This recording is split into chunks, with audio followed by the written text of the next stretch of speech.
Hi guys, I'm Cynthia from HausMatters. One of the most common reasons why people buy HDB is because they are more affordable and prices are deemed to be more stable as compared to private properties. However, are the prices of HDB really stable? And how will the supply of HDB affect their prices?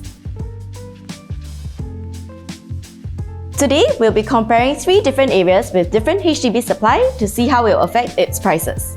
First up, let's take a look at Block 146 Lorong 2 Toa Payoh.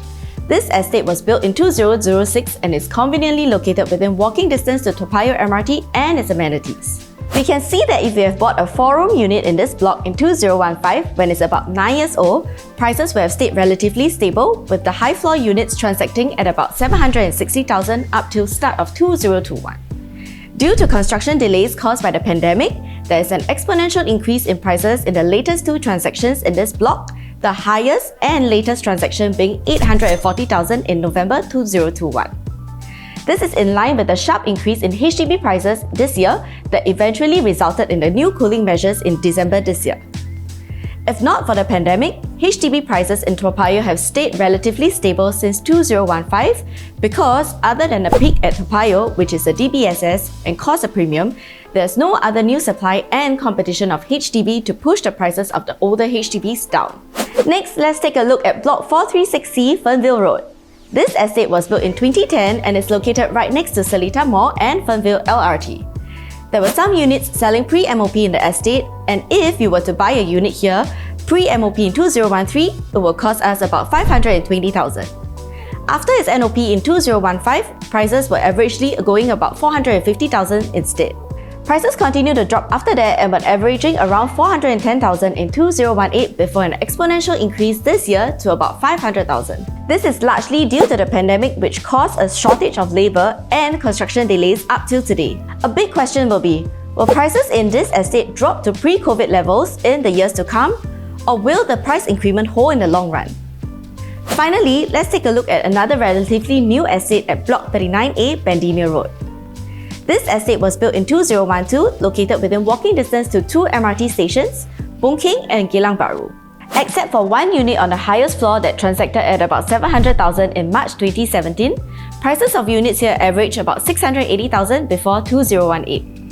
Since 2018, even before the pandemic, prices were moving upwards, where mid-floor units were transacting at about 730,000. Based on our examples, from their MOP till prior to 2020, the Fernvale units dropped about 100,000, while the Bendemeer units gained up to 50,000. So why did the prices in these 2 relatively new estates in Fernvale and Bendemeer move so differently? Among the many reasons, this is partly due to the supply of HDBs in the area.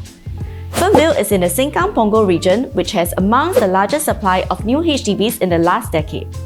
For every BTO estate in this area that reaches its 5-year MOP, there will definitely be a newer BTO that will MOP within the next year. With its huge supply of units in the area, buyers will have plenty of options to choose from and be more price sensitive. In order to attract buyers to buy the older units, seller will naturally have to accept a lower price. This is one of the key reasons why the Fernvale units drop gradually over the years. In contrast, the Bendemeer estate is surrounded by much older HDBs, which are about 25 to 45 years into the lease, without a competition in the area until late 2021, whereby newer units start to reach their 5-year MOP. So, if buyers wanted to buy a relatively new HDB in the Bendemeer area in the last 5 to 6 years, they would have a lack of options and would naturally look at the Bendemeer estate in our example. As a result, prices of units in the estate continue to rise over the years. In conclusion, if you are looking to buy a HDB, future supply of HDB in the area that you are looking at will play an important role in determining how the prices of your HDB may move. You will also have to study the supply of the various types of flat, such as the number of 4 or 5-room flats that will be launched. The Toa Payoh estate in our example is also within 1 km to 2 largely popular primary school, Peichin Public School and Sage IJ Primary Toa Payoh. The Bendemeer estate is also within 1 km to Hong Wen School. Could this have also helped to stabilize or increase the prices of the HDB in the area?